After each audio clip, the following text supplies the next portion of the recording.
प्रधान बंधुओं नमस्कार। इस पंचायत निर्वाचन में आप सभी लोगों को निर्वाचित होकर के आने के लिए मेरी तरफ से बहुत बहुत हार्दिक बधाई है। आज जो हम विषय लेकर के आए हैं उस विषय का मतलब है कि गांव सभा की बैठकें, उनका कोरम और उनके कार्य। गांव सभा की बैठक और कोरम की जब बात हो रही है तो सबसे पहले ये जान लेना बहुत जरूरी है कि गांव सभा क्या होती है। गांव सभा का मतलब गांव में निवास करने वाले उन नागरिक समूहों से है जिनका नाम गांव की मतदाता सूची में दर्ज है। अब सभी प्रधान भाइयों को ये जान लेना बहुत जरूरी है कि गांव सभा का नाम निर्धारण कैसे होता है। गांव सभा में एक या एक से अधिक राजस्व ग्राम जो है सम्मिलित होते हैं। तो नामकरण के पहले जिस गांव की आबादी सबसे ज्यादा होती है तो गांव सभा का नामकरण उस राजस्व गांव के नाम पर ही किया जाता है। अब आपको ये बताना जरूरी है कि पंचायत राज एक्ट के धारा 11 भाग 1 के अंतर्गत गांव सभा में 2 बैठकें होनी चाहिए। पहली बैठक खरीफ की फसल कटने के बाद, दूसरी बैठक रबी की फसल कटने के बाद। लेकिन कोई ऐसी बाध्यता गांव सभा को नहीं है। गांव सभा आवश्यकता अनुसार 2 से अधिक गांव सभा की बैठकें कर सकती है। आवश्यकताएं जैसे शासन द्वारा निर्देश दिए गए हों कि आप इस लाभार्थियों को चयन करिए, या कोई ऐसा कार्यक्रम है जिसमें गांव सभा का प्रस्ताव भेजा जाना जरूरी है। इस तरह से अगर कोई कार्य शासन द्वारा या जिले स्तर से ऐसा किसी केंद्र की योजना के लिए, राज्य सरकार की योजना के लिए, या गांव सभा खुद ऐसी आवश्यकता समझती है, गांव के 1/5 लोग किसी महत्वपूर्ण विषय पे आवश्यकता समझते हैं कि गांव सभा की बैठक बुलाया जाना जरूरी है, तो गांव सभा 2 से अधिक बैठकें भी कर सकती है। अब आपको इस बात की जानकारी होना आवश्यक है कि गांव सभा की बैठक बुलाएंगे कैसे। तो गांव सभा की बैठक बुलाने के लिए पंचायत राज एक्ट में ये व्यवस्था है कि कम से कम 15 दिन पूर्व नोटिस दिया जाए और इस बात की सूचना गांव सभा के सारे महत्वपूर्ण स्थानों पे चिपकाकर गांव सभा के सदस्यों को अवगत कराया जाए, डुग्गी पिटवाई जाए। इन सब का आशय प्रधान भाइयों ये है कि अधिक से अधिक लोगों को ये जानकारी हो कि गांव सभा की बैठक की तिथि स्थान क्या है, ताकि वो अधिक से अधिक संख्या में गांव सभा की बैठक में पहुंच सके।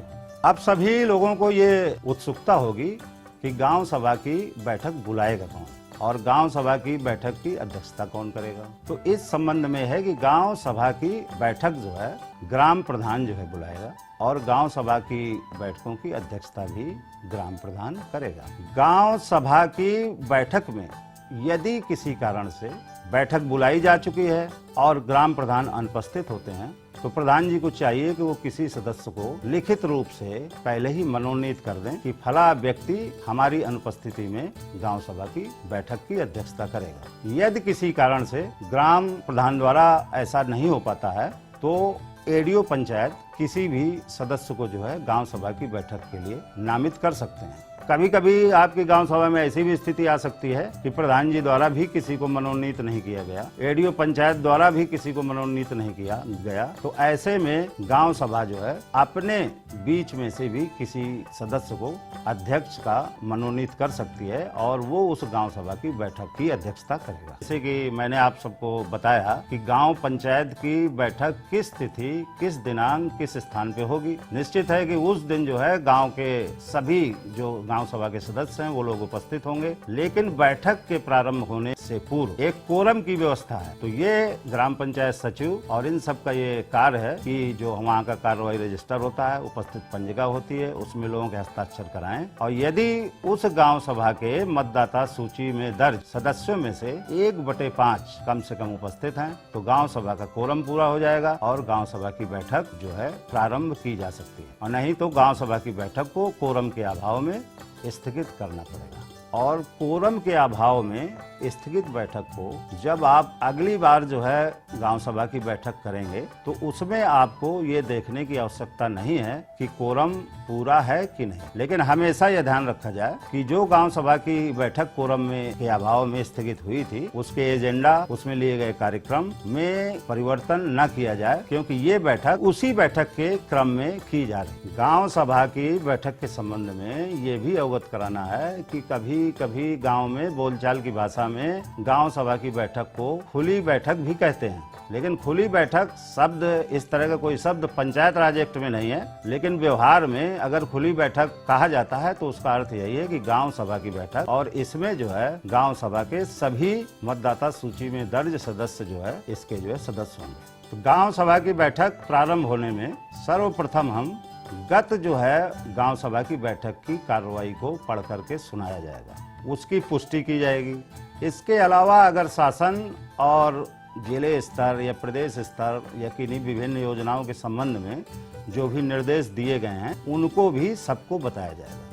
अब गांव सभा की बैठक में जैसे कि सभी सदस्यों को भी ये मालूम होगा, सचिव को भी मालूम है, ग्राम प्रधान जी को भी मालूम है कि एक एजेंडा बनाया गया होगा कि इस बार जो है हम गांव सभा की बैठक में क्या क्या करेंगे। गांव सभा की बैठक ज्यादातर हम कार्य योजना बनाने के लिए बुलाते हैं। जितनी विभिन्न सरकार की कल्याणकारी योजनाएं चल रही हैं, चाहे वो पेंशन की हो, चाहे लाभार्थी चयन की हो, आवास की हो, तो इन कल्याणकारी योजनाओं के जो लाभार्थी चयन किए जाते हैं उनके का चयन जो है हम गांव सभा की बैठक में करेंगे। हमारी जो योजना बनती है वो कहलाती है गांव पंचायत विकास योजना, जिसको कि अंग्रेजी में हम GPDP भी कहते हैं। तो इसमें हम गांव सभा को ये मालूम है कि मेरे पास जो है कितना फंड है, कितना हमारा बजट है। राज्य वित्त आयोग, 14वें वित्त आयोग और विभिन्न योजनाओं में हमारे अपने स्रोतों से कितनी हमें धनराशि प्राप्त है। तो सभी प्रधान भाइयों को चाहिए कि गांव सभा की बैठक के पूर्व ही नोट कर लें कि गांव सभा के पास कितने फंड जो है उपलब्ध हैं। केंद्र की योजनाओं से कितने फंड हैं, राज्य की योजनाओं से कितने फंड हैं,